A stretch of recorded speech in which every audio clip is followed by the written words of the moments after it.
తీసుకున్నానండి. అయితే ఆ స్నోమెన్ లాజిస్టిక్స్ లో లాస్ట్ బుక్ చేయాల్సి వచ్చింది. ఓకే. అంటే సార్ చెప్పారు శేషు గారి ముందే ట్రాఫిక్ బుక్ చేయమన్నాను కూడా నేను కొద్దిగా లేట్ చేశాను. దానివల్ల లాస్ట్ బుక్ చేయాల్సి వచ్చింది. ఒక 40-50 వేల దాకా నష్టపోవాల్సి వచ్చింది. ఇప్పుడు ఏమైనా జిఎంఆర్ ఇన్ఫ్రా కానీ లేదంటే ఏదైనా ఒక మంచి స్టాక్ ఒక 6 months to 1 year వరకు హోల్డ్ చేయడానికి శేషు గారు ఏమైనా రికమెండేషన్ చేస్తారని అడుగుతున్నాండి. ఓకే. 6 months కోసం మంచి స్టాక్ ఏదైనా రికమెండ్ చేస్తున్నారు? జిఎంఆర్, జీవికే లాంటివి స్టాక్స్ దాని వైపు అయితే నేను అంటే అవి జిఎంఆర్, జీవీకే ఓకేనండి. అంటే ఇప్పుడు ఏదో న్యూస్ వచ్చింది, అది అంతవరకు అది అన్నీ అంటే వాళ్ళు చెప్పినవి కరెక్ట్గా జరుగుతాయని మనం అనుకోలేము.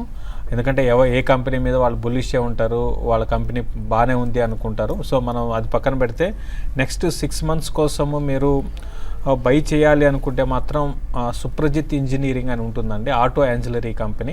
ఇక్కడ నుంచి ఆటోస్ రిలేటెడ్ స్టాక్స్ బాగా పెరిగే అవకాశాలు ఉన్నాయి, ఆల్రెడీ పెరుగుతున్నాయి కూడా. అయితే మనం సెక్టార్తో పాటు వెళ్ళాలి. ఇన్ని రోజులు మన ఫెర్టిలైజర్ స్టాక్ని రికమెండ్ చేశాము. ఈవెన్ మీరు చంబల్ ఫెర్టిలైజర్స్ని కూడా మీరు కన్సిడర్ చేయొచ్చు. బాగా పెరిగింది, ఆల్మోస్ట్ మనం చెప్పిన దగ్గర నుంచి 40-50% పెరిగింది. అయినా కూడా ఇంకా పెరిగే అవకాశాలు ఉన్నాయి. సుప్రజిత్ ఇంజనీరింగ్ అండ్ చంబల్ ఫెర్టిలైజర్స్ని మీరు నెక్స్ట్ 6